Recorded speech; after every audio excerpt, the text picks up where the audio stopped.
What's up, guys, and welcome back to another episode of the 25 Foot High Podcast. I believe this is about number 19, I think, if I'm 19 or 20. 19 or 20, one of the two. We got Zach right here with us, and we're very excited to actually finally have this after weeks of telling y'all that we were going to have him on. We were finally able to get over COVID. All three of us. It was him, and then Zach, him, and then me that all had it. Mr. Curt Manning, the deer killingest SOB I've ever met in my life. And we're going to talk a lot about public land hunting today. But first, we're just going to kind of go between all of us and kind of tell what's been going on here recently.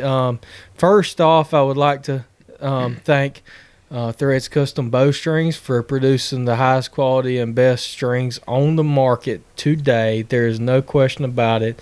And they have the fastest delivery date to any string company I've ever seen.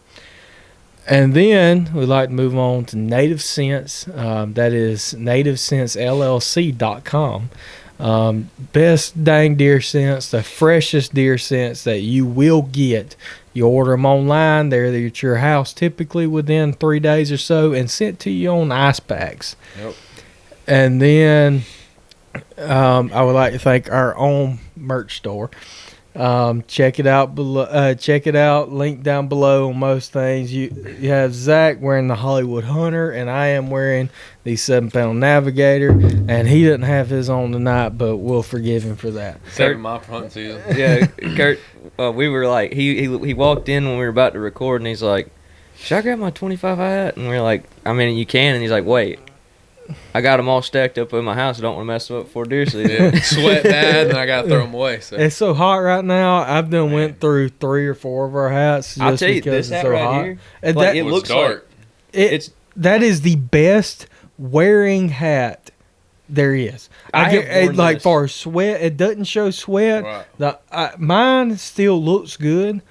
But when I wear it, you can tell that it's getting towards the end of his life. But I wore it. But I wore it every single day, all summer, at work, outside most of the time. You sweating throw that in one it, away till the white starts sweating coming through. Yeah. And it's still not showing white on the black.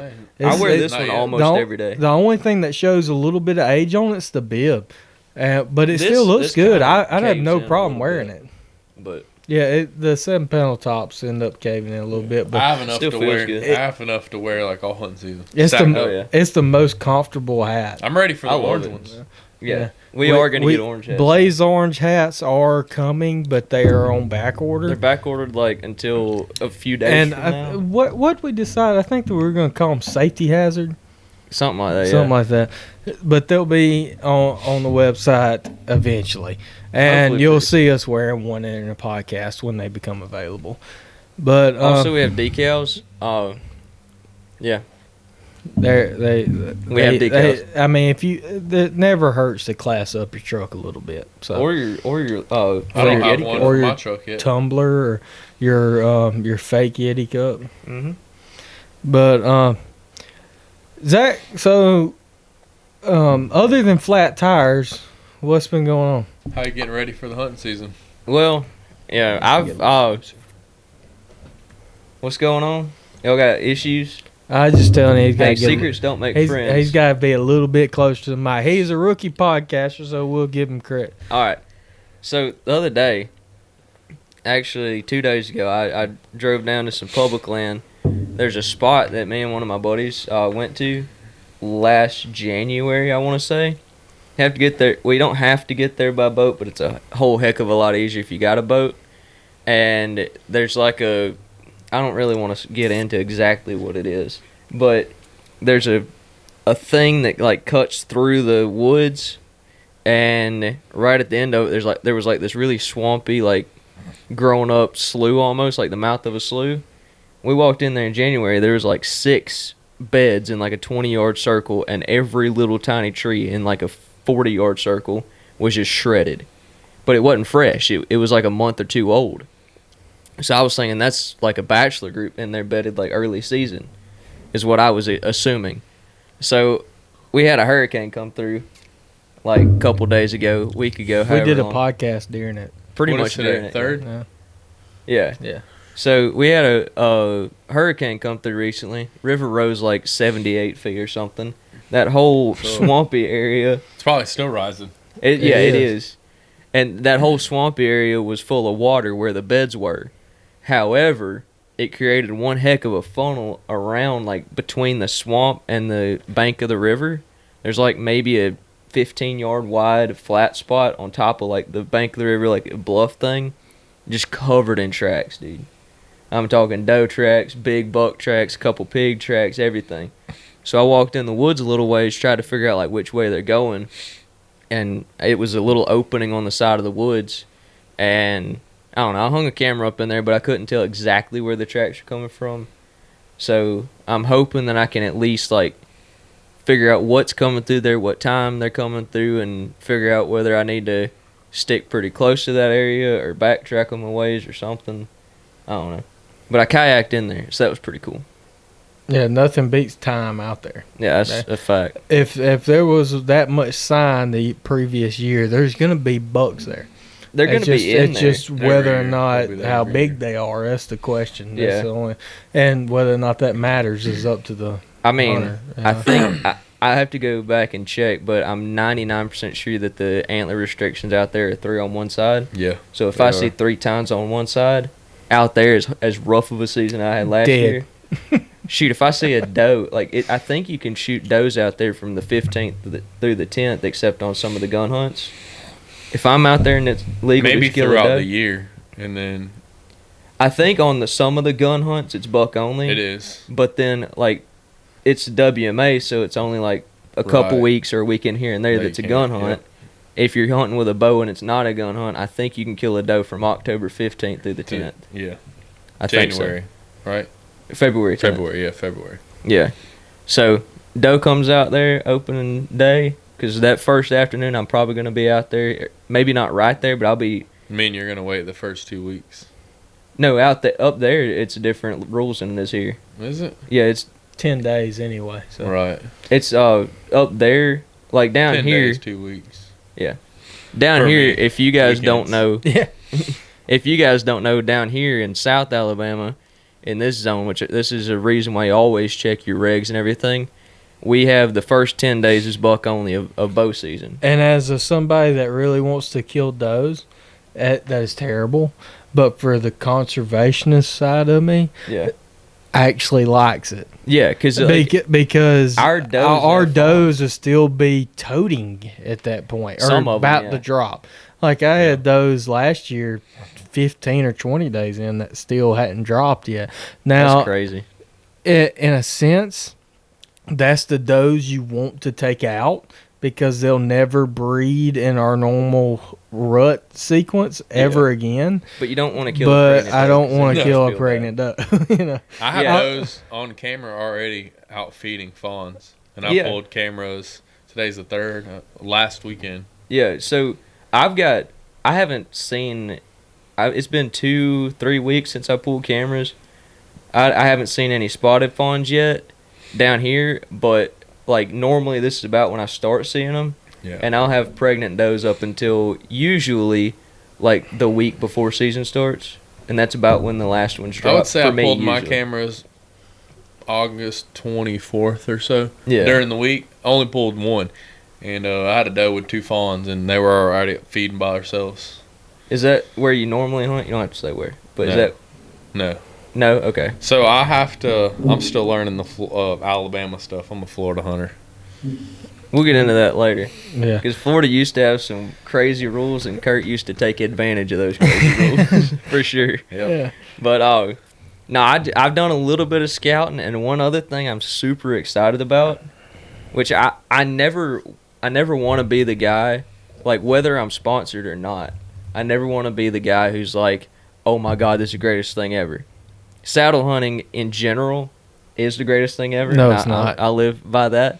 But, it's an outdated form that's been modernized, but dude, they've made a heck of a comeback, I'll tell you that much.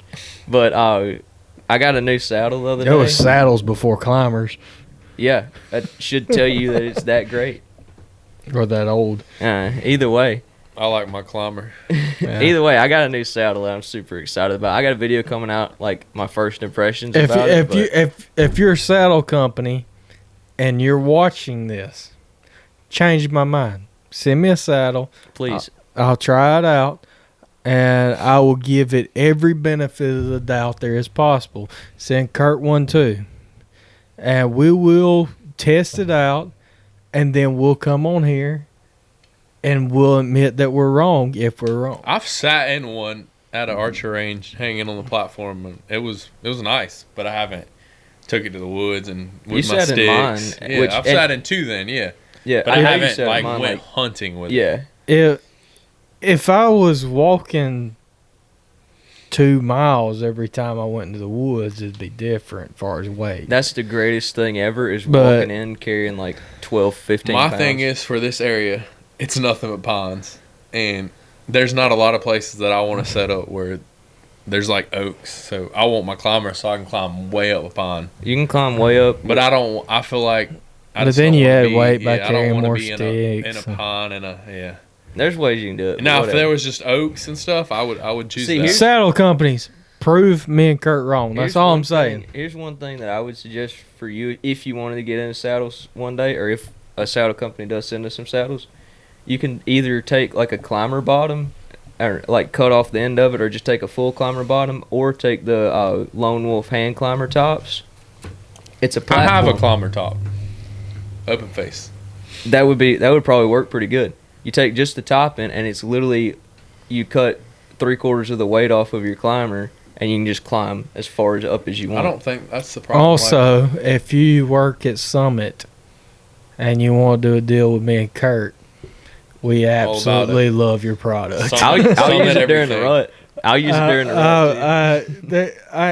rut. There's other good climbers out there, but you cannot beat a Summit. Quick, quiet. In my current opinion, I'm not saying my opinion can't be changed.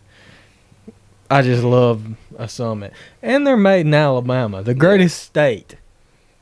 Dude, I'm pretty interested. Like, they may not be as comfortable as a Summit, but if I was going to go buy a climber right now, I might buy a Lone Wolf just because they pack up to like that. Yeah, if you want to spend $800. No, they're like $400, $350. That's still expensive. They're not much different than your climber. You use a freaking Titan or Goliath. Or Goliath, and then Summit's so good. I don't even look at other climbers. And I haven't ever, I haven't priced my climber in 5 years. They're like $350 or $400. 7 years. I've used the same climber for 7 years, doing normal maintenance. I changed the cables out once on it, and every now and then I wrap the. Yeah, I don't even have the heat shrink on my cables anymore. The heat shrinks are more of a convenience, right? And like a damper. They're not necessary. They're not completely necessary, right? My cloth is turning white. I need to either way. That. But if you did what I did, you wouldn't have to worry about it. I'm not that patient. But I have right at 16 hours and working on my climber this year, rewrapping it. That's crazy. And there'll be a video posted relatively soon talking about my climber on our channel. So anyway, just so you guys know, I've been looking at 2-panel saddles for a long time, and I've always, as soon as I learned about them and saw like legit ones that weren't just like webbing, I've been like, man, that looks like what I want. So I went ahead and bought one. I bought the Cruiser Archon, I think is what it's called. Who makes that? Cruiser. Yeah, that's the name of it. CRUIZR? No, it's just CRUZR, I think. CRUZR. Are they new to They're fairly new. This is like their third year being like mainstream, second or third year being like kind of mainstream. I have no idea how long they've been in business. I don't know how long they've been in business. It looks like a quality product. I'll tell you, it looks really good. It's made very well, and like sitting in it, I've only sat in it for probably a total of 15 minutes, so I don't have a very honest full review or opinion of it.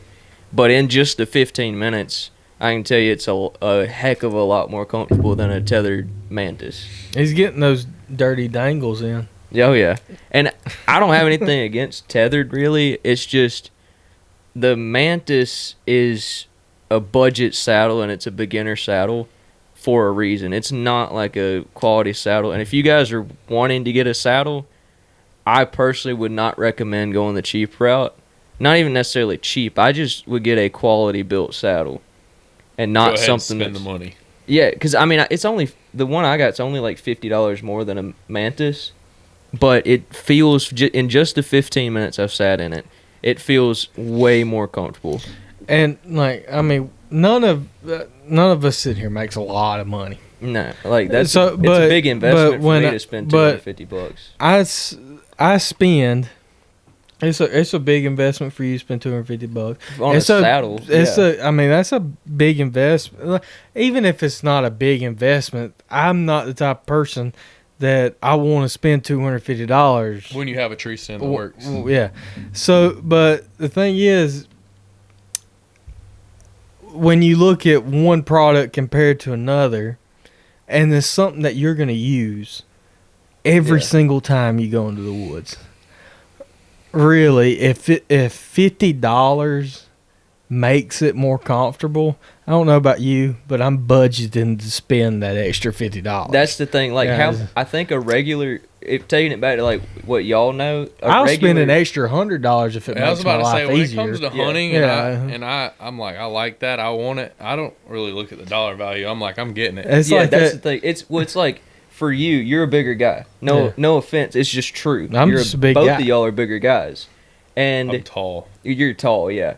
But I'm a smaller guy, so y'all are both bigger guys to me. So, like, for me, a Summit Viper or an open shot, it's all I need if I was going to use a climber. I got a Viper. I know. But, like, Cade... I need to have a footrest. I need a Goliath. You have to have the footrest. That's an extra cost or whatever because you got long legs. But, like, Cade, you have to... I can hunt out smaller ones, but I have to have like for comfortability not a lot of wiggle points. Room, like I need a Goliath or a Titan. Exactly. So and you're not the 180 is big too. The 180 is big, but it's like you're not gonna. I don't know if it's big enough to benefit me because it does add a substantial. And I don't know the exact. It adds like 5 or 6 pounds of weight, and I just. It's not big enough. You're already to carrying justify. in like 80 pounds. So. I mean, if you count my bow, like 45. That's a 50. lot of weight, dude. If you're man enough, it ain't a big deal. I'm fine with packing out 50 pounds. I'm not okay with packing in 50 pounds. Yeah, this just is what it is. You do it. You don't think about it. You just I mean, you're just trying to get in a tree. Yeah, you get in a tree. You get in a tree, you shoot the deer, and you make a couple trips in and out if you shoot the deer. Yeah, I mean it's whatever you want is what it really. If I shoot a deer, I take everything to the truck, and then I'll go back. You could be like a guy in our hunting club one year. He killed a really good, like I think it was like a 19-inch wide 6-point. I mean that 6-point probably scored borderline 120, right? So a substantial 6-point. Right. How recent was this? This is probably 4 or 5 years ago. I feel like I saw a picture of it while I was asking. Oh yeah, I guarantee you've seen a picture of it. I've probably at least seen pictures. And he shot the deer, and he walked out. He walked out, put his climber and stuff back in his truck, drove his truck down to where he walked in at, and then he went back in, found the deer, and then dragged it all the way, just dragged it to straight line toward the road. Yeah. Looking at maps, just the closest trip to drag the deer.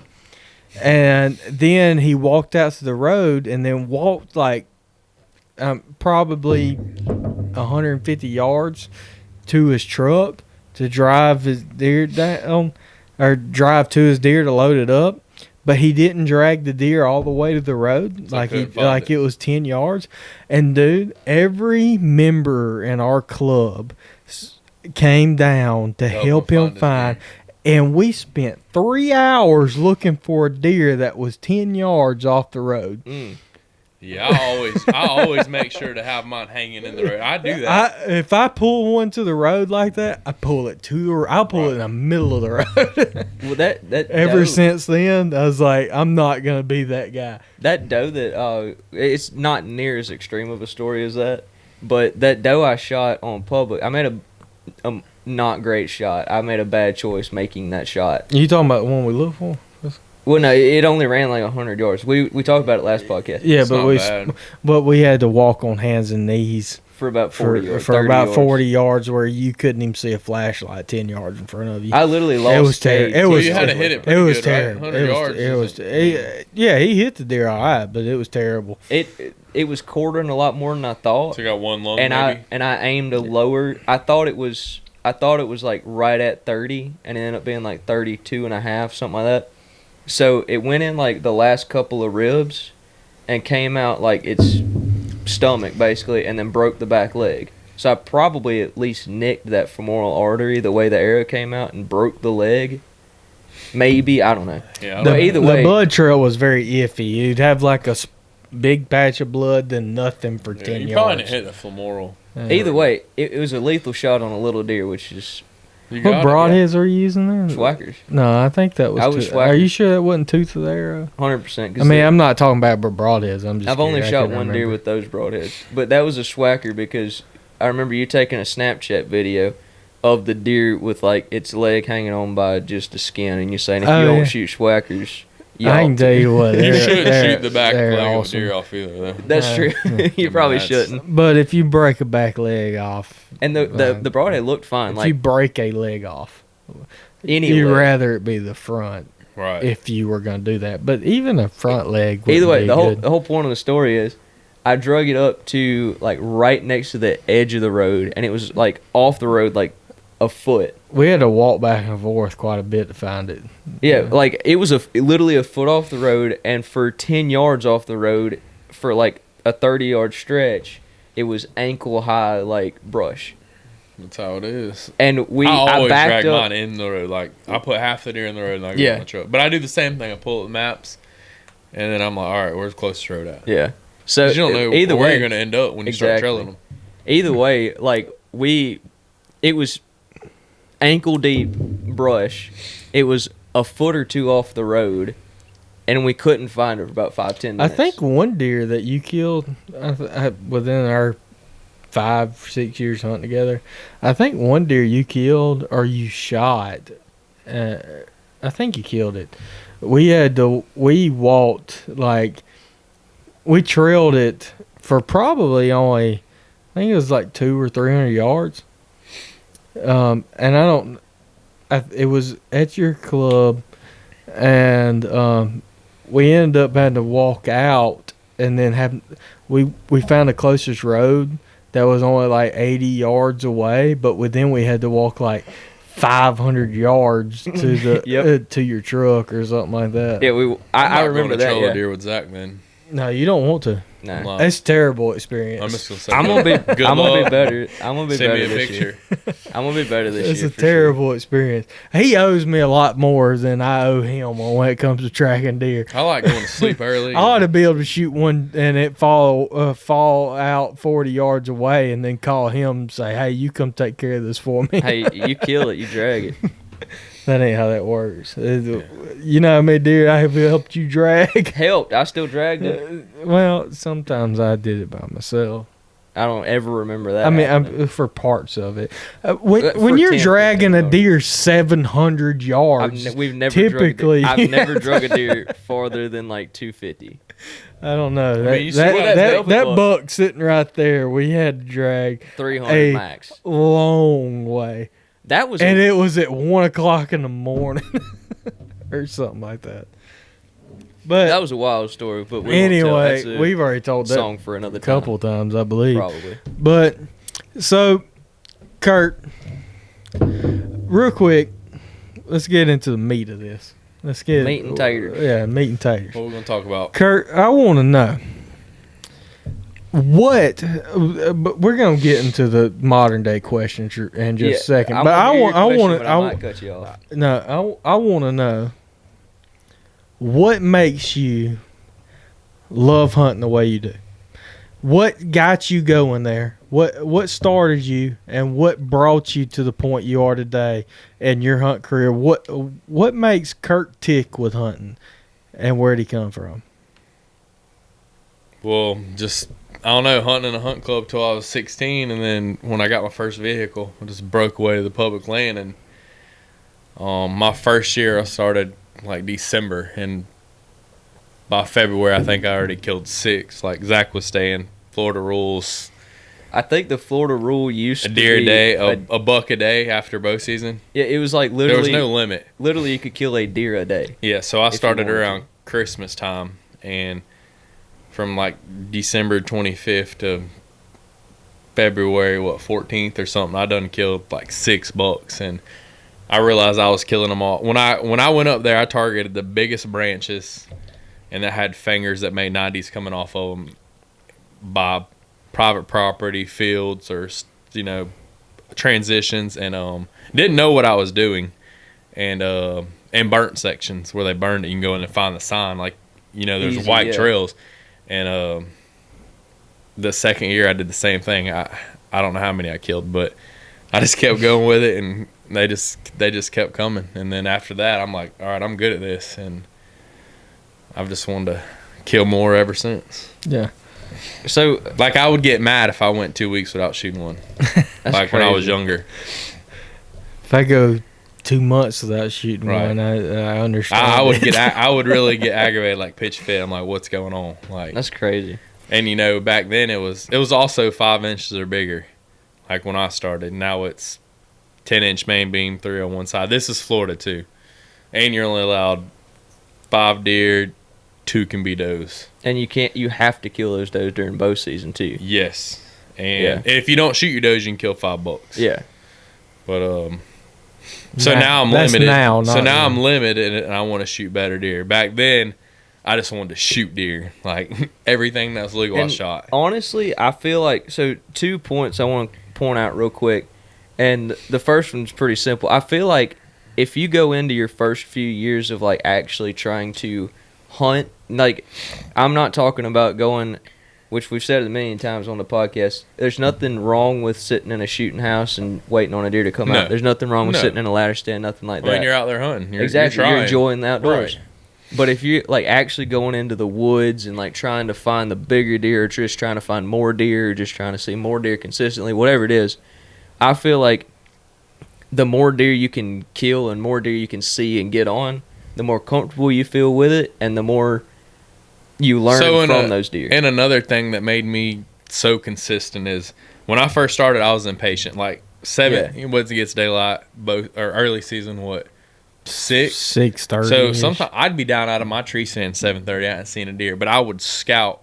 I would literally walk and scout until 2 o'clock. Like I was running out of time. I'd go get in a tree. I'd sweaty, nasty, But I was always on the freshest sign. Yeah. And that's why I killed deer every single time. Like, I'd go walk a section. I wouldn't go walk down in the thick parts in the branch, but I'd walk the hills, 100 yards off the roads, and I'd find all these tracks, rubs, and scrapes, and I'm like, all right, they're here. And then I would go in there if the wind was right, and I could text my buddies and be like, I'm going to get him this afternoon. Where it'd be a cow horn, a 4-point, an 8-point, but... And that's another point to like what I was getting into before we like really dive into some of this stuff. But I feel like as a young person, like before you start really branching off on your own, you're gonna learn it. With that, but like hunting on a hunting club or starting off on a place that has less pressure than most of the public land, a lot of times that can really help you simply because. Like, if you actually learn from the deer, because if you're watching deer, no matter if it's high pressure or not, the more deer you see and the more deer you watch from a tree or the more sign you see in the woods, the more you learn about how those deer are actually going to use the land. And how deer act, period. Just in general. You are Just if in you're in a general. club and you're sitting over a feeder, you're like, all right, the deer come from the branch. You know that's a big branch. Or Exactly. there's a private property and you know the road. All right, the deer come off that private property. You know it might not be hunting, so you kind of understand that stuff. So when you go to public land, you're like, all right, there's private property. Yeah. Somebody might own it. It might not be hunted. So you might find a trail and you set up on it, or a big creek, and you know. It may not translate 100% just because of the pressure, but deer are deer. Stuff translates, like everything. Like you've hunted out of state a good bit now, Yeah, I just started. Yep. and like I'm going to Missouri in 2 months. Yeah. November. November. End of October. Yeah. End of October. First 2 weeks of November. Yeah, but like a lot of people in the South say stuff like, you know, if you can consistently kill deer or good deer in the South, you can go out of state and it's easier. But also, that's what some people say. Yeah. I But mean, also- I've legit It's- heard that from every southern hunter. It's way harder to goes- hunt here because it's thick. When you get up that way, you know, Midwest, or when you leave here, it's more open. So Yeah. you see more deer, I guess. Maybe not necessarily easier to kill because But you got to also- close that distance. Yeah, but also like a lot of people convey the thought that hunting in the South, if you can get good at it, makes you a better hunter in other places. But also, if you go up there and you can see more deer, you know what they're doing.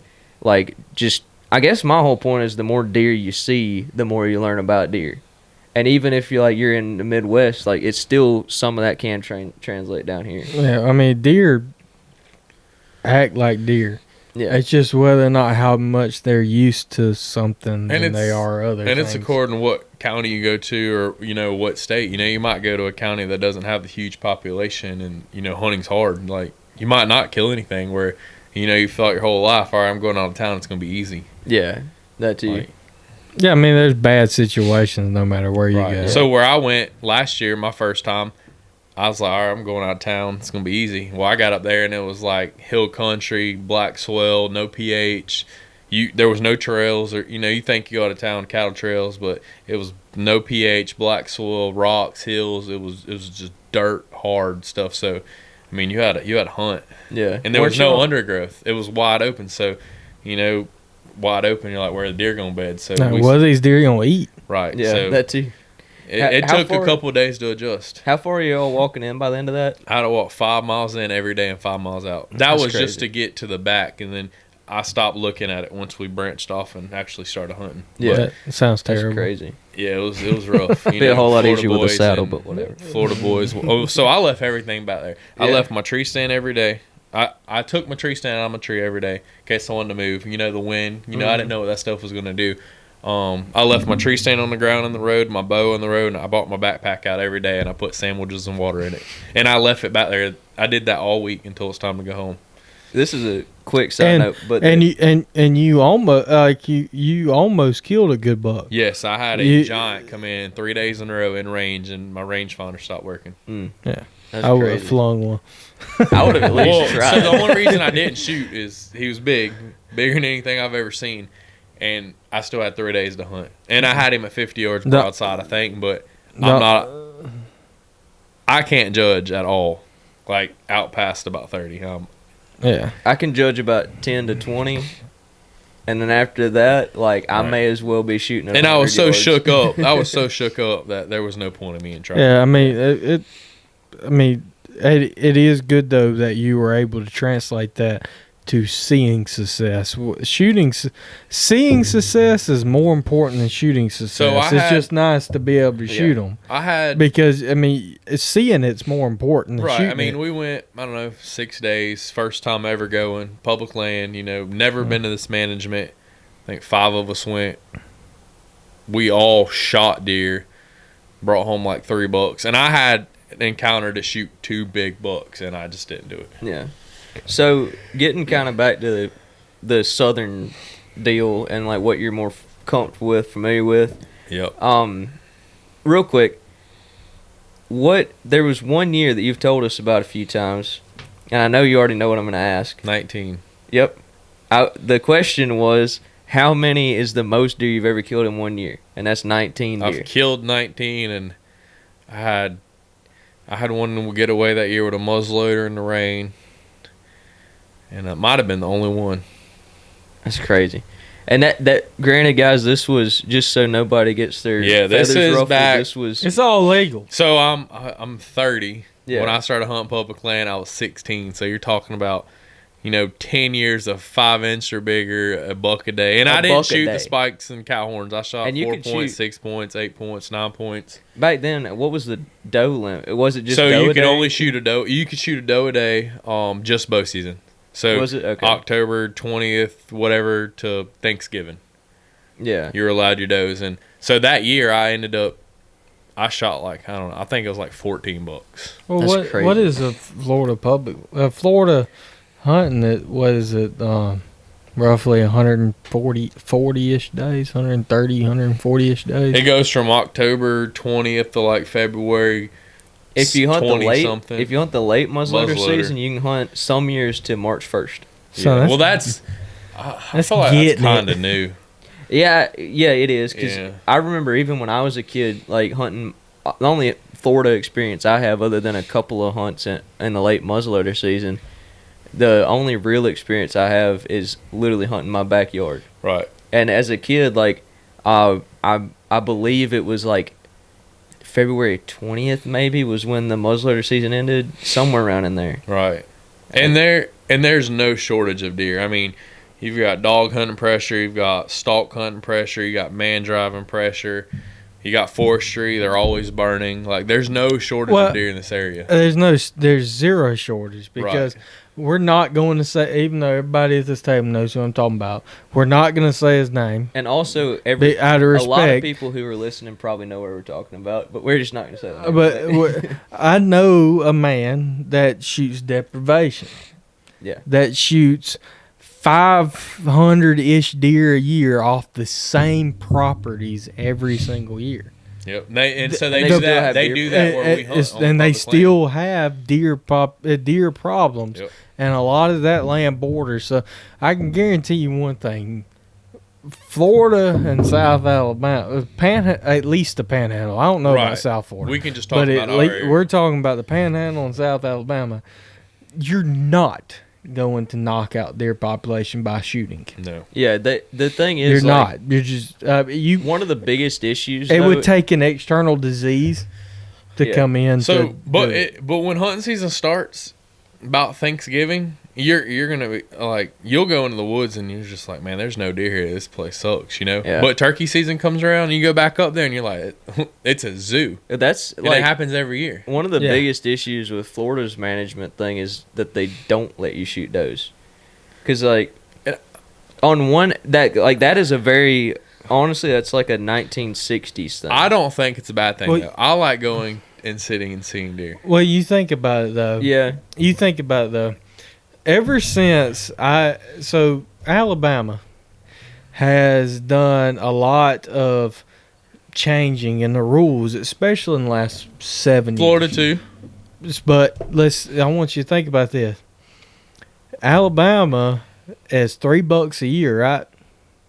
But it's always been, at least in my lifetime, and it's always been a doe a day. You can kill a doe a day, Mhm. and there is still On there private. on There's some on public private, lands now but that- on public land you can still kill multiple. yeah. I think there's some They WMAs ask that you have like to a 5 limit or something. I don't. don't- Some honestly don't WMAs have a 5 limit, and national forests end at January the 1st. Yeah, it's a But doe a day it's till January 1st. a doe Or a no. day. No, they have. It's the first couple weeks of rifle season, isn't it?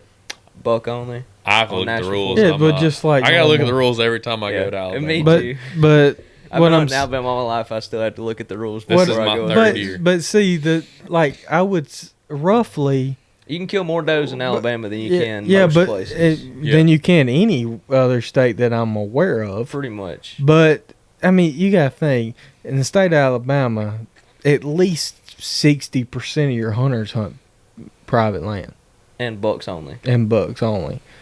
You can legally kill a doe a day, and we still have a 5-to-1 ratio on does to bucks at least. Yeah. That's in It just managed depends on areas. where. That's in managed areas. Yeah. Oh yeah. Some, maybe not all. There's some places that I feel like it's got more bucks than those.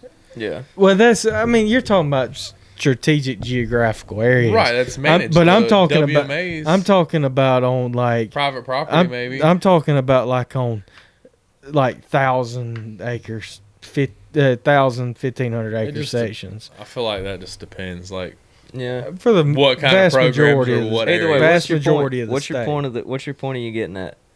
What is the point that you are getting at? I'm saying that you can kill a lot more deer and it not hurt the overall The thing is, population or QDMA posted something recently. Or I think it's the National Deer Association now, but either way, same organization. They posted something recently, and it was showing how it's like in a population that has 1 buck and 40 does, you're not gonna have near as much fawn recruitment. Rut activity. Well, that Well, I too, guess but that they leads were to- talking just about fawn recruitment, because if there's already just 1 buck to every like however many does, a bunch of does, then the deer that are already there are out competing the fawns before they even have a chance to make their claim, state their claim, and actually grow into an animal. Then the areas that have like closer to 50-50 bucks and does, which it's almost impossible to get even close to that, but the areas that have closer to that, like 2 bucks for every 5 does, 1 buck for every 6 does. Your fawns have your does are going to have more fawns and they have a much better chance of making it to maturity. So, one thing I would like to know the statistics. I don't know this. I know that like turkeys, there's like 1 out of 100 eggs make it to 2 years old. Yeah, roughly. That might be a high estimate. It might be like 1 out of 500 or something. Yeah, but so by basic estimates, that's roughly correct. Well, 1 out of every 100 eggs makes it to 2 years old. Yeah, 1 out of one every out of every. It's for a jake making it to a longbeard, or a male egg making it to a longbeard. It's a lot lower. Yeah. So but either way, I would like to know what the percentage of fawns make it to 4 or 5 years whether old. it's buck or doe. Whether it's a buck or a doe. Yeah. Mainly bucks, because I don't know the whole history behind this, but like there was a doe killed last year before in Monroe County, Alabama, that they said was 20 years old. Like I want to leave that craziness out, because 20 years old, that but on another I hand, don't know about that. But anyway, that's hard. They said that doe was 20 years old, and that was off some type of evidence. I'm not sure. I'd have to look it up, tell you the story. But I would like to know what the percentage is of fawns that make it to 5. Yeah, just maturity. Just maturity. Yeah. I would think most does. Here's an interesting thing. Most cervids, like elk, I don't know about caribou, but like in the lower 48, like elk, whitetail, mule deer, no matter, like most of them, your does have a much higher average age than bucks, and it may just be because like more people are killing bucks, or it may be because more younger bucks get killed and there's just a skewed thing and it's like the outliers or whatever. But in general, does can live longer in the wild. It's like I can I can look at a doe. I mean, I can look at a buck and tell you plus or minus 1 year of how old it is. Yeah, you look at a doe and it's. But I look either, at a doe and then I look at like, okay, that's either a fawn, maiden, or old doe. Yeah, if it's not a 2 or younger, then it may as well be 50 years old. Like, right. Yeah. And I mean, definitely in Florida, I mean, you can only shoot them 4 or 5 weeks of bow season. So yeah, and then I think they do give doe permits on public land where you can go shoot your one doe, but who shoots private, one? Yeah, on private land you got 2 weekends other than the bow season. Right. And that's it. But so I mean, they have a good chance. Yeah. Where your bucks are That's what being hunted by everybody. Yeah. You know, October to February. Yeah. I imagine that kills a rut too. Yeah, What? for sure. Having that many does. It can, yeah. Because, I mean, It messes it up for sure. It might get locked down faster and, you know, there's less chasing or less A roaming. buck doesn't have to go as far to find it. Right, 100%. So, one thing you mentioned, like you were talking about, like the stuff that you look for. Could you just elaborate a little bit? Like, let's say. I mean, if early season, like. Well, let's just say it's like 2 weeks before season, and you have not found a buck yet. You haven't found anything worth going after. So and it's getting down to the wire, and I tell you, like, here is a 1 square mile thing, and I'm gonna go find the oaks, and then I'm gonna.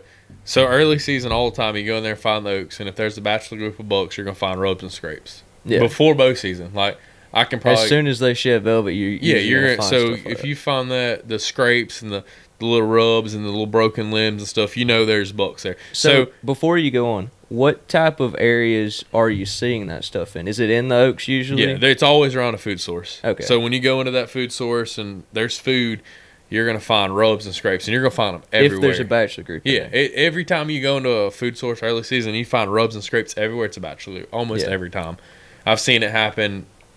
I don't know how many bucks I've shot early season in bachelor Okay, groups. so you go in.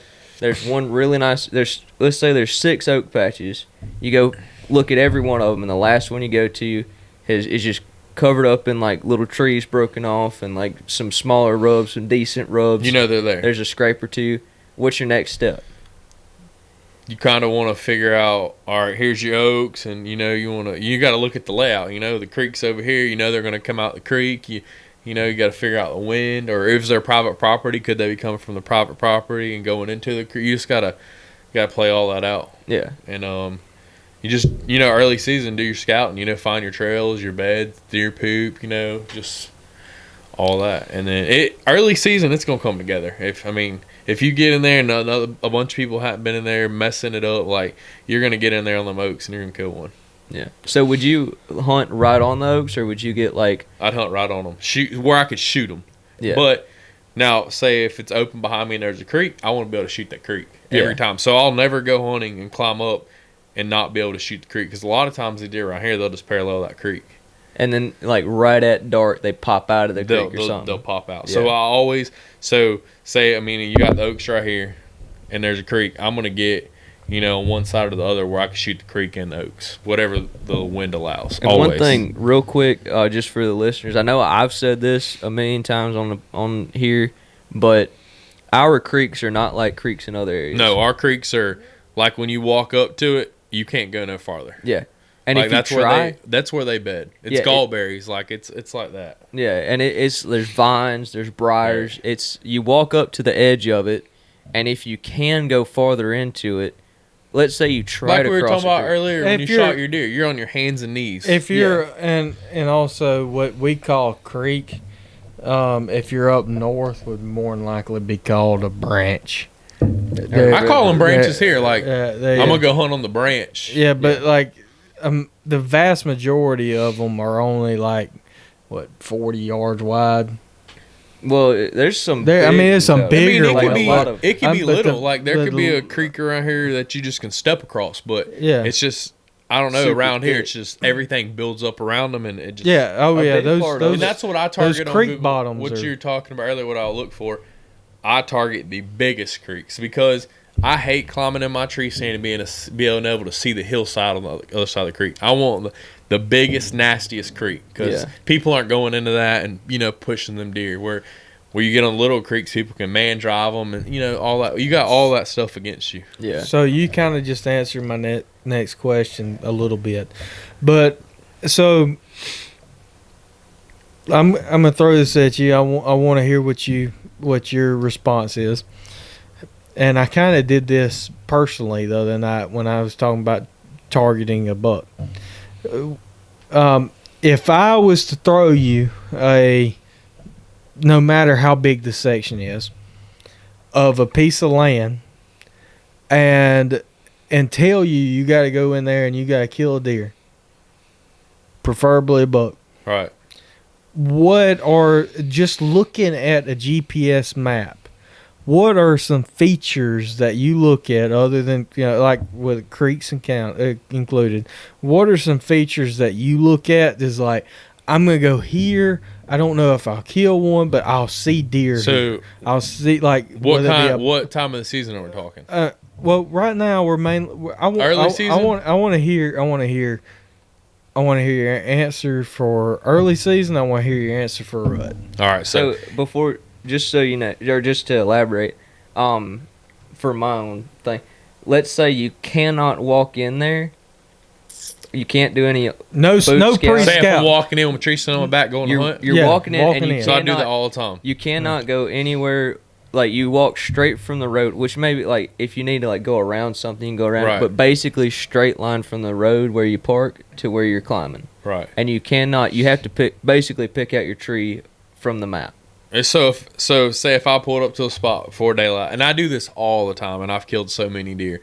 So I'll pull up on my spot, and I'm on the map, and I don't know if this place is thick, burnt, wide open. Because these GPS maps Google could Maps be are 5-10 years old. Right. So if I'm if it's early season, when I get on Google Maps, I use Hunt Stand.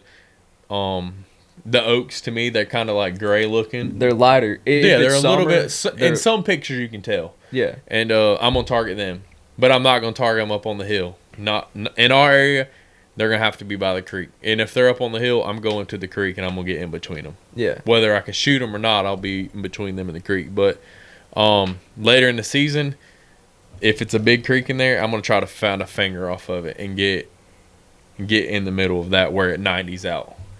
And if it was rut, I would do the same thing. Because that's one thing that a lot of people don't think about. And I've heard you say this, and I've seen it too.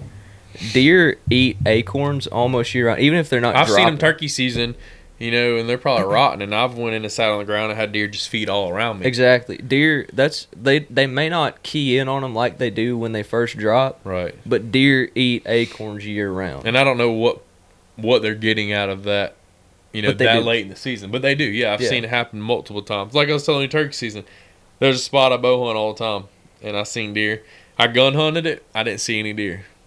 And went back in there turkey season because I seen 2 longbeards, and I went there and sat down, and I seen like 10 deer. I've never seen that many deer in the section deer hunting. And they were walking. And when I went in there turkey season, I got it for a daylight. When it cracked daylight, deer come from everywhere, and that's why I was getting at. Like, public land, first couple weekends, awesome, but after that, you're like, man, there's no deer. And from Facebook posts, I've seen people, post like, oh, this management land sucks. There's no deer.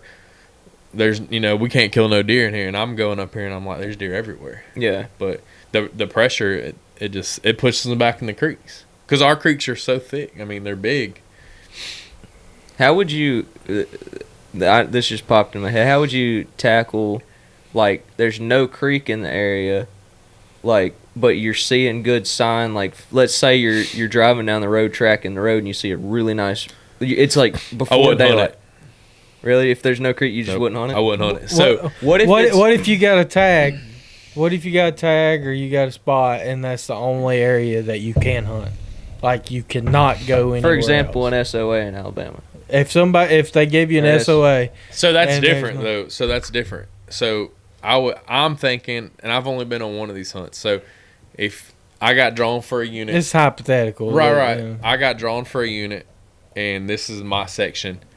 I'm thinking, all right, it's not public land that everybody has access to. Like, it hasn't been hunted hard all year. You're thinking you got screwed a little bit. Well, no, I'm thinking like this place isn't pressured. The deer, maybe there's a They're thick not going to act in like it. they are. Right. You go somewhere around here, public land, that people are hunting Monday through Sunday, and you go hunt a section that doesn't have a thicket or creek, and it's just ponds and gallberries. They're there's running probably not going dogs to be a deer in it. That's going to probably be just like a passing through section early in the and I might hunt it in the morning. So get back at your point. Say if there's a field or private property and there's a lot of sign, like you were saying, I'd get in there early if the wind was, blowing in my favor for whatever I was doing, and I would set up where all that sign is, but I would set way back. So let's say this though, like, let's say you wake up like 4 a.m. It's before the rut, or let's say you get to the woods. So at like rut. 4 a.m. So rut's different. It is different. I will say. I would hunt it more rut, but I would only hunt it. I would never hunt it in the afternoons. Pre-rut. like right before the rut's supposed to really kick off, early January around here, and you don't have any good leads. You've killed 2 bucks, you're looking to fill your last tag, and you're, like I say, on your way to the woods, thunderstorm, absolute thunderstorm, and you're driving through a section that, as soon as you get to the woods, it stops raining completely. You're driving through a section on a dirt road that you've never really walked out in because nothing looks good, and you, like you say, you don't have any leads really. Pre-rut, you see a huge set of buck tracks that doesn't look like it's a South Alabama deer. Right. Crossing the road, and you know it happened the last 45 minutes or an hour before daylight. Right. You know it happened then. What's your next step then? Would you go in there after it, or let's say you had to go in there after it, what would you do? And there's no creek around. No. You just would I keep would going? think he would just keep going. I mean, I wouldn't do it. I would think I was wasting my time. Yeah. What would you do if you did see that? I would come back later and check it out. Like, if I seen good tracks going in there, I'd walk in there, and see if there's rubs or scrapes, or see if there's like some random thicket somewhere. Right, see if there's something that makes me want to hunt it. Like, good deer sign. But if I just seen a good set of tracks crossing the road, I wouldn't waste my time. Because the only reason I asked that is because there's one guy that granted it's a different area, but one of his biggest strategies is driving down the road at daylight after a thunderstorm. Yes, so right now, early season, the deer they're not pushed back. So I was telling you a couple weeks ago, my strategy right now, I go to the woods all the time and I track roads. Yeah. And I mark it on Hunt Stand, and I'll go up there and scout them sections. I'll put out cameras and I'll hunt by the roads. By Thanksgiving, I'm not doing that. Everything's changed because everybody's tracking, or everybody's up there hunting. They're seeing the same tracks you've seen, so they're hunting there now. So I'll start making moves. Yeah. But no, that's one of the best things to do if it's something you can do close to your house, an hour drive. But like if you're going out of town for hunt, obviously you can't do something like that. Yeah. But which honestly, like, if you go out of town on a hunt, which I've never really been on many out of town hunts, but like if you're going to 4 states over to a chunk of public, it's not a bad idea. Let's say it's a good start. You get in. There's deer there. If there's tracks, there's deer. Yeah, you get in there at dark and set up your camp, and then you're like, well, we got 3 hours before I usually go to bed. Let's just go drive around these roads. Right. Granted, you may see a good buck cross the road. You mark that, figure out where he was coming from. You see good tracks cross. Yeah. Or you see like a collection, like there's a big saddle in the road and you just see a bunch of tracks running. And that's another way I've killed a ton of my bucks. You get off the beaten path of your main roads and you find your little roads, and you're not necessarily looking for tracks. Most people might be looking at tracks, but if you in the woods enough, you can look out through the woods and see the trails, but maybe no tracks. And, you see that trail and you walk out there and you start scouting, you find your sign, and all right, they're here. I mean, the sign doesn't lie. If there's a sign, there's deer. Yeah. But never hunt something because you hear a lot of guys, or not guys, people in general, they're, oh, yeah, it's a pretty spot, but pretty doesn't mean there's deer. No. And while we're kind of on the topic of tracks, I know you killed a deer last year basically just looking at tracks and setting up. That's what you told us. Which one? It was in the WMA that you don't normally hunt. Yes. And so what you told us, which I want you to elaborate a little bit if you don't mind. So, you don't have to say where, but what you told us was you walked in the woods, did some scouting, found some decent sign. So I was going after work. I'd get off work at 4 o'clock. Yeah. It got dark at 5:36. So it was rut. Day 4 I killed a deer. It was rut. Yeah. Day 4 I killed a deer. So got off at 3:30, 4 o'clock. Had an hour to scout. This place is, driving distance. I'd run over there. I'd track roads day 1. I tracked roads day 2, and seen a couple of deer, but it's rock roads. Yeah, it's a lot harder to track on gravel. Day 3, I eased out in the woods with my tree stand and my bow. I've never been over there in my life, and never even been to this management, but these 4 days. And I walked out there, found a bunch of sign, I climbed up, and a buck come running a doe. Well, my sight got caught on a limb. When I drew back and shot at the buck, it was like dialed down to 90. So as soon as I shot, my arrow was like, way up here. So I went back the next day, and I've been looking at a spot on Google Maps. It's really thick pines, and then they thin out, and there's an oak point that comes out, and the wind was perfect. I was like, I'm going to walk out there. Didn't even know if there was a tree going to be big enough for me to climb. And the tree I got in was, y'all might have seen it, a little bitty. So I walked out there and got up, and I was talking on the phone, 4 o'clock. really windy day, and there's big scrape, fresh hit, tracks everywhere. And I hit the can 3 times on my grunt call. And when I put my grunt call down, a rack buck come running in out of the transition where it went from just like you couldn't walk out there to thick ponds behind me and 40 yards. And that just so like. And I tried to video it. I'm still a rookie, but Smoked. yeah, Smoked. my camera. So I was in a little pond and it was real limmy. And when I swung my camera around, I'd have to swing it all the way back around, and I had to shoot this way. And I'm saying this place is so thick. He was in a hole, and I didn't have time. If he'd have took 5 steps, I don't know if I'd ever got another shot. Exactly. And this WMA, just so you guys know, it's, I believe statistically, it might be one of the top like 3 hardest WMAs to kill. Everybody I said it's hard. There's no deer. Like but like, and that's probably, you only like legit hunted there for 4 days. And 2 days I just drove around after work, like exactly trying to figure out if I want to hunt this place because it's so thick. You don't want to hunt it. Yeah, and like I was saying, I think just looking at Facebook posts and stuff, I believe that might be the 2nd biggest deer I've ever seen killed off of there, and then the 3rd is way smaller. So I heard last year that they shot a giant on a gun hunt. I think I saw a picture of it out there. I think it does have big deer, but it's just so thick. And that's one thing. When are you going to get the shot? Yeah, that's one thing about the South is like a lot of people talk about whatever the limiting factor is. Out here, they got plenty of food and they got plenty of cover. That's another thing. Like we have a lot of deer, but there's no shortage of food. Yeah. I feel like I've been talking a lot. What do you want to ask about, Cade? No, you go ahead. I'm enjoying this. I'm learning. I'm learning too. I'm already putting. I mean, I'm just chilling. I'm already trying to target bucks for this year. Yeah. Yeah, you've got one. We don't have to get into it too much, but got. Yeah. I know you got one that put cameras out 3 weeks ago. Fine. Yeah, I got lucky and he's bigger than anything I've got on my lease. Yeah, I got lucky and a 10-point already showed up. Public lane. And it's that's not in the same spot that the 10-point last year was it? No, but when I hope I find him. Because, dude, if you find that deer again, he might be the biggest buck ever killed around here. Dude, I mean, that might be a WMA record. Like legit. He might be. Like if he grew at a typical rate from what he was last year, you're talking like 145, 150. I'm thinking 150. He's going to be over 140 if he grows like... And I think we'd have heard about him if he'd have got killed. Oh, 100%. He's the type of buck. Like even if somebody's grandpa shot him, we'd have heard about it. Even if somebody shot it with a spotlight. Right. Yeah. Somebody's going to... It's going to get... That is my target buck. I've been after this deer 3 years now. I've had him on camera 3 years in a row. The thing is us 3 have enough ears to the ground in that area. Right. Like if somebody killed a 140, 150 out there...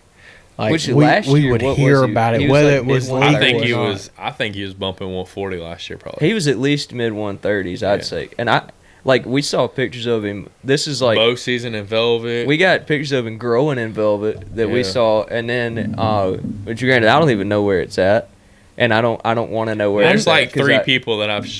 I don't know where it's at. I turned my location I know off. about where it's at. I turn my location off on my phone when I go hunting. I know that. I know. But I just assume see you kill it than I would myself. For sure. Like I don't care. Yeah, and it's like that deer, watching him grow like through velvet, which we didn't get to see much of that, but then like seeing him in velvet, seeing him first shed the velvet, and then watching him. Didn't he disappear for a while and then show back up and run? He did. He disappeared for maybe 2.5, 3 months, and I got him January 11th twice. And in January 11th, he looked as big as he did. It's the biggest deer I've ever put my eyes on. It's a huge... In the daylight, I could have killed him, but I wasn't there. Mm. So that's why I'm leaning to getting a couple cell cameras this year. Just to... So last year, I could have killed him. He come by my camera 5 times that week. Yeah. And... This was when he was a big 8. And if I'd have had a cell camera and seen him come by 3 times, I'd have been like, hey, boss man. Shoot a second hunt through twice. Like, I don't care if you fire me. I'm going to kill this deer. Right. Yeah. And then last year I could have killed him while he was a giant 10, but I was in Missouri. Yeah. Dude, he allowed to be a 6x6 this year. I'm gonna shoot the 10 Or point. he's gonna be a heck of a 5x5. And that put me in the situation last year too, where I have never been a pass the buck up kind of guy. I shot what was gave to me. Yeah. But I mean, last year I passed the 8 point up for the first time. Yeah, I remember you telling me that. I was like, We were I both proud. videoed it. Like, I'm proud. Yeah, I was like, holy crap, you passed that? an 8 point because I only had 2 tags left, or And it no, was- 1 tag left. And it It's was like, also out like, of all the people that sitting at this table, I'm the one that passes the most deer. Yeah, I shot a 4 point last year in Florida. Like I missed and the I brought spike it to his last year. camp where they shoot big bucks. Like I missed a spike last year. Yeah. Granted, it was the hardest public land I've ever Right. stepped foot on. And it just depends where I'm hunting. Like I'm hunting Florida, and it's a decent buck I'm going to shoot. If I'm hunting Alabama, I'm going to be pickier because I'm only allowed 3. Well, I like that Florida late muzzleloader. If I see a spike cow horn that's got 11 inches of antler on one side, Right. he's down. Well, just because I've had so much struggle And the same, out there. so and the same thing goes back to Florida. I said if it's something small, I'd shoot it. But if I shoot my 2 does and I'm only allowed 3 deer, I don't want to tag out and hunt and be over with. So Yeah. I'm going to hold out for I wish I had decent that rack problem. bucks. Yeah. Well, you can I'll do get there it one in day. Florida I'll get there. if you hunt hard. I'll get there one day in Alabama. Yeah. So this is my 3rd year hunting Alabama this upcoming season. I've tagged out both years with good bucks. Yeah.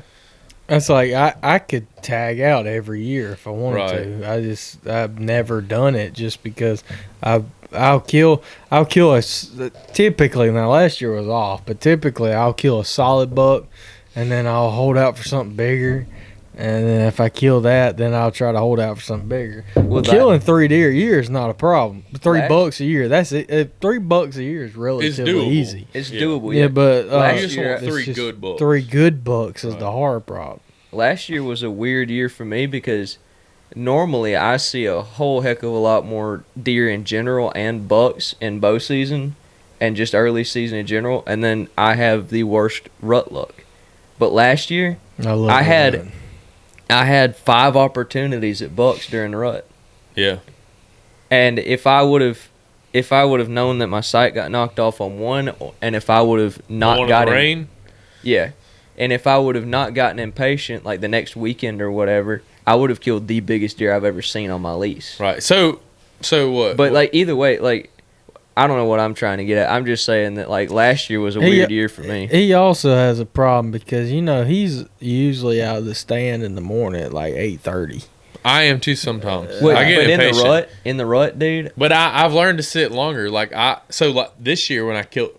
I'm sitting to at least 10. This year when I killed that big 8 that I brought to your camp, it was Yeah. after 9. Yeah, Yeah. but I'm at, like, that 9 to 10 o'clock is It's a good. magic freaking hour now.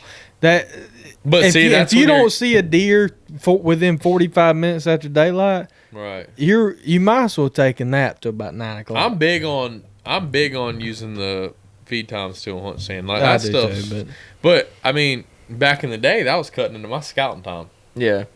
So, here's one thing. What Well, time of day have you killed the most bucks, if you had to guess? Like, if Mornings, 75% of the bucks you've killed have been... early, because I used to get down at 8 o'clock. So, like... So yeah. it cracked Within daylight. an By hour. 7:30, I had one rolled up, and I was about an hour after daylight. Right. Yeah, What about what you would consider a big buck? Like 3.5 rotor roughly? about even. So I shot my biggest buck I've ever killed in Florida. I shot him about 8 o'clock in the morning. Shot a big 9, cracking daylight, and then I've shot a couple big bucks right at dark. Grunting them in, though. Yeah. Win bachelor groups both season. We need to do a whole podcast about, or at least... So if I go to my tree stand and I'm walking in and I'm there and I don't have my grunt call, I'm going back to my truck. I feel like we could elaborate on that a lot more later. We've been talking for a we while. gonna do we gonna get back in there And do it's a not few more. necessarily, I might blow on grunt for 2 months and not have nothing come in, but We're gonna, that we're third gonna month. revisit this for sure. You don't have... You can... Don't give this it will be a away teaser. now. We're gonna talk about This will more. be a teaser for We- the next time Curt Manning comes on the podcast. whether it's a not just next time, whether it's a hunting camp podcast or we're back Right. in here. Either way. I just feel naked without it, It's like, Yeah. I mean, I tree keep stand one. without a tree I stand. keep one in my pack. I gotta buy a new one. My one broke this year. I really like so. If it's, you make grunt calls, send me one. And I'll advertise it for hey, you. Zach New's selling them now with the Native Sense logo. We need to contact him. Yeah, we need I'll to. try one out. He's I got. need a new think- grunt call. I could be I'm wrong, not but telling y'all what I use. Cause What's- then, it's a secret. mm-hmm. Goodness. So what's that? You'll tell us off camera though. Yeah, it's a All right, secret. we'll work with What's that company that was set up next to them? I don't Native remember. Sense. It was like covert calls or something like that. So, Covert I don't know. cameras. There's a lot of calls. Well, it's a call. That's what I company. just ordered. I'm gonna try out. So there's a call company that's friends with Zach New and like his crew, and I believe that's who's making his grunt calls with the Native Sense logo. Because I saw it on Facebook the other day. Yeah, but I don't know if that was limited run or I what. don't know. We need to contact him and get us a couple. So we're getting about that time. Yeah. So, do you have for kind of in the relation of what we've been talking about? I got at least I might have two. I got at least one question. I got to ask him to. I asked a lot of But questions. Go ahead. No, but like, do you have anything else that you want to cover that's related to what we've been talking about? Because I'm about to get into typical stuff for just a second. No, go ahead. I I've want been you to talking think a lot. hard about it. Oh, Zach wants to go with me scouting. I do want to. We don't have to take a camera. I'll leave my phone in my truck. I don't care about that. I just want to. He'll ride We'll blind. go to a new area that I've He'll- never been. He'll See- ride blindfolded from spot to spot. But I mean, I'd The rather thing is- go. the I'd thing rather is- go into somewhere new. I don't want to go somewhere that I've been. And I'm Exactly. like, oh, here's the. I want to go actually find something new. That's what I want to go in. that shouldn't and be hard. I want to go in Yeah. and see. Google Maps, man. 2,000 acres. Just What I really want to do is like just walk through an area or 200,000 whatever. Yeah. Yeah. I want to walk through an area and lay my eyes on what you're seeing that leads you. and you'd be like, I wouldn't hunt that, or I'd either be like that or I'd be like, oh my gosh, this makes so much sense. How come I haven't seen this before? Right. Because like that's one thing.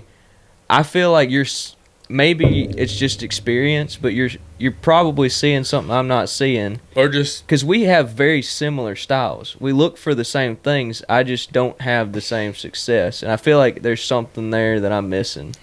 And I feel like if I could walk through you in a couple I can areas. tell you early season, oaks, rubs, and scrapes, you'll kill. That's the So thing. I need when to you find figure the out. bachelor groups, there's those there. So while we're on this will be my last question.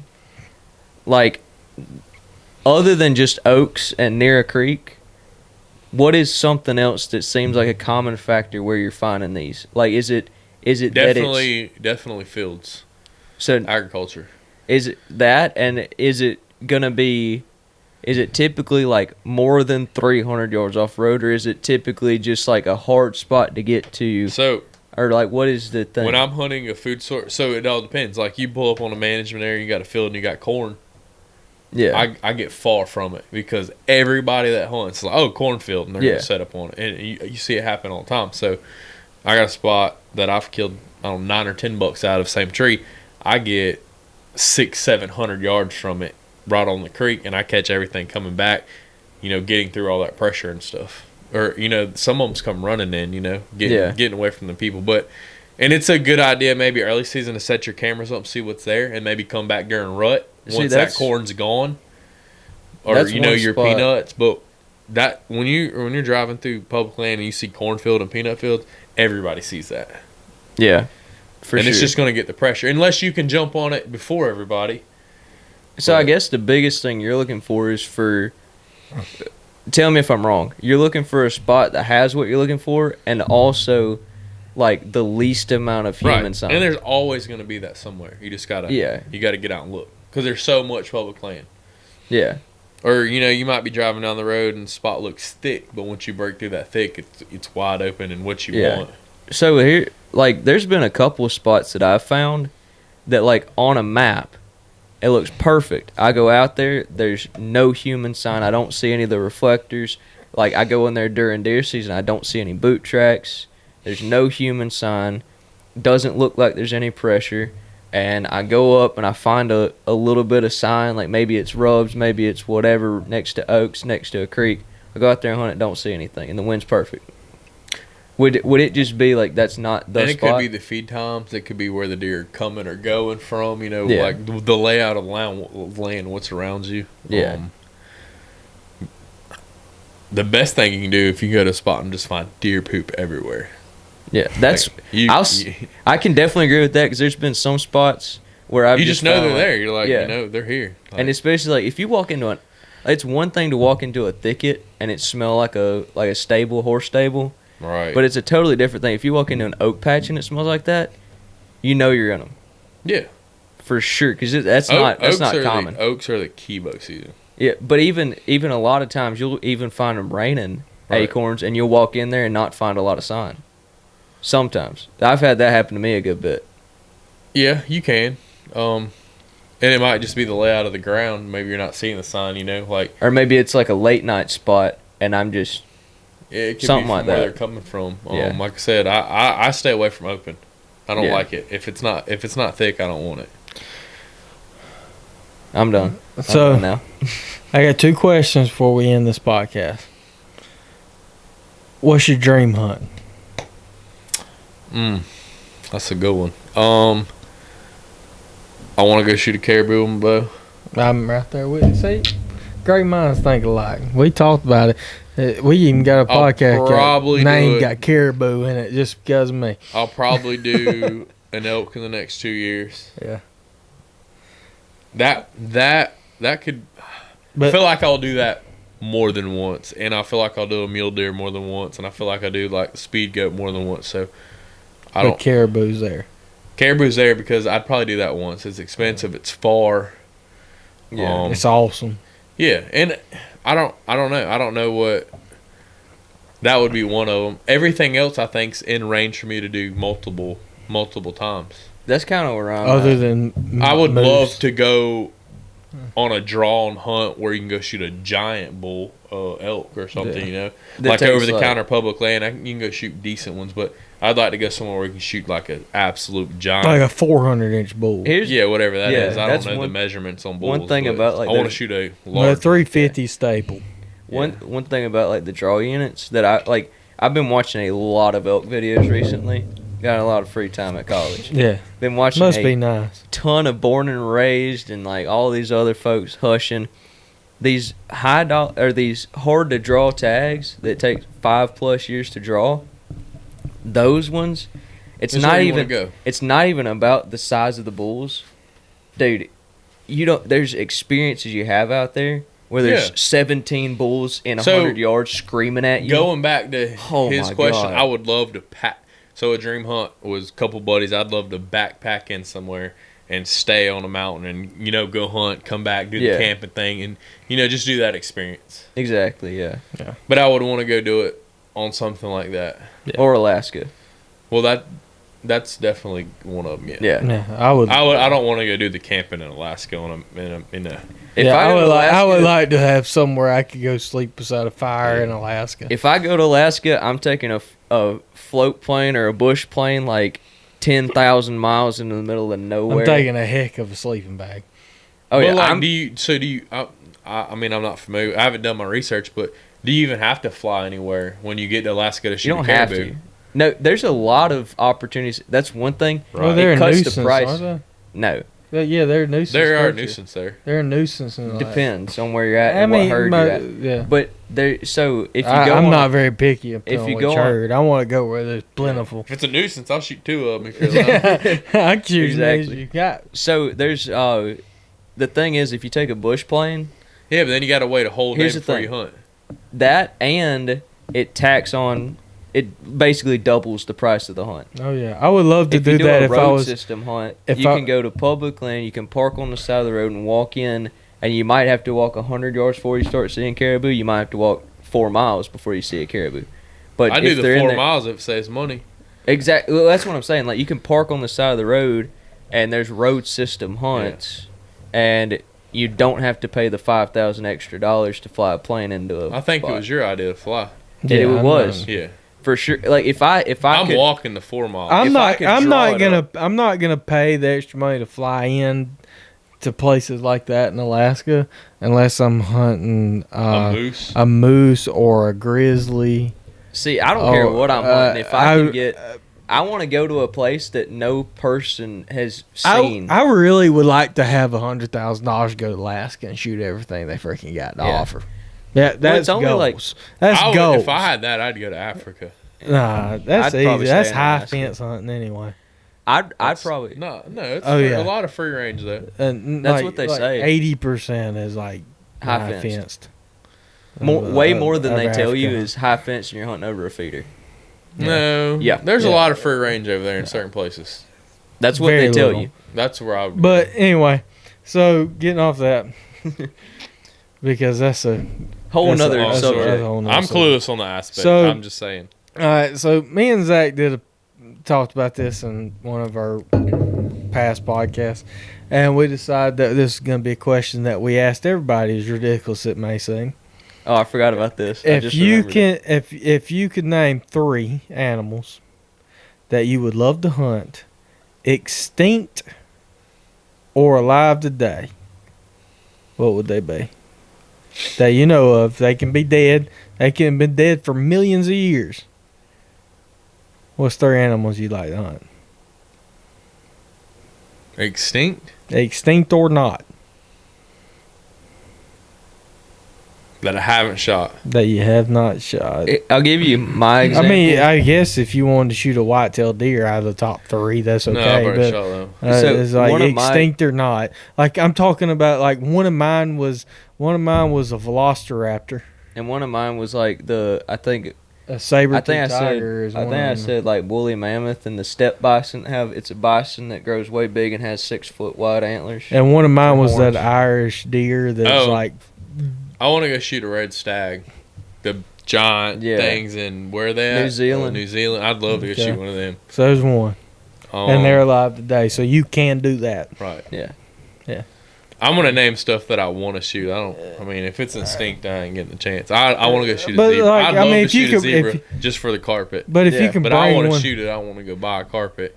Yeah. So that'd be but 2. if you can bring an animal alive today, The third one has to I'd be want an to shoot the extinct. biggest the one they had. third one has to be I'd shoot the biggest dinosaur they had, so like like T Rex, right behind his little Brachiosaurus. horns. Brachiosaurus No, I don't along, want to shoot that. like They a don't- like no. a The biggest dinosaur predator. cow. Yeah, I want to shoot the biggest predator.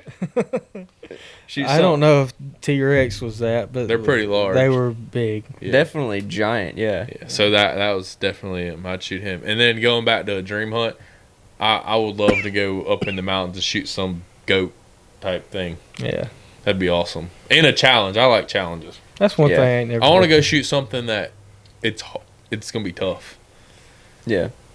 or I can stretch it out. That's what I'm working one on. thing. Like the thing is like going just real quick going back to Alaska. If I was gonna talk about the challenge or whatever, You'd need a 40-yard pin. yes. But 40 yards. Yeah. if I was going to Alaska and I was doing a float like a legit plane trip, I'd go into an area where I know I'm gonna spend like 15, 16 days. If I'm going up for a week hunt, and I ain't spending the extra $5,000, but if I'm spending over 2 weeks hunting, definitely find a plane into a spot that nobody's seen in 20 years. I want to do one of those full like. Dang, what are them brothers? What's the? Drop Project it Alaska, is dropped. that it? That would I would They love. drop Never them heard and of they like that. float Yeah, back. or it's something? what is it? Kiefer Brothers. I don't know. It starts with a K. I Kiefer or Kiefer. It's something like that, but it's called Dropped. Yeah, dropped Project Alaska. I've watched that show. I a few would times, yeah. freaking love to do that with. It's a full-on expedition, I yeah. would want a couple people that I trusted with my life to be with me. I don't know about you. I go with you. So what do you do? What's the They whole- drop you in Alaska for 30 days You have like with a backpack limited, full of stuff. very limited. So you got your supplies. clothes? You got your clothes. Alright. You got your clothes, a tent, and a gun. and a lighter and a gun. Oh, we'd make it. Yeah. You go but- up there. You got like which they probably got like 6 tags for different like a tag for Like like you- yeah, 4 or you 5 got- different- you You got gotta- to play by the rules. rules. You same can catch rules. salmon or So trout or something in the creek. You and can that's go what I would do on my caribou trip too. get a couple different tags. Yeah. I would know. I would go fishing. Oh, that. I thought you were gonna say get like just an extra. No, I just tag. want to shoot the That caribou. might be the only way to ever get me to throw a fly rod. Yeah, I do it on spinning reel. It don't matter. I don't know. I'm not a big. Don't tell anybody this, but I'm not a big fan of trout. It What don't about matter. speckled trout? Speckled trout, yes. It's trout. I'm talking about. They're not a trout. They're a drum, but whatever. Speckled trout. Whatever. They're in Anyway. the drum species, but whatever. Is They're there family or anything whatever. that either one of y'all would like to add to this podcast before we call it? Because Subscribe to 25 High. we're deep in it. Yeah, I gotta go to bed. I'm gonna go put cameras out tomorrow. Yeah. I'm gonna go check some tomorrow. Well, I'm gonna check them in and put them out. We Yeah. might all link up and do scouting. Go to a new area. We got to watch an Alabama game tomorrow. I ain't too worried about it. It's Labor Day weekend deer coming up. You season, got dude. Monday to do scouting. It's You got almost holiday deer Monday and season. Whatever. dude. but Are you off Monday? Yeah. Yeah, so you good. Yeah. But I guess we're gonna get close to calling this one a wrap.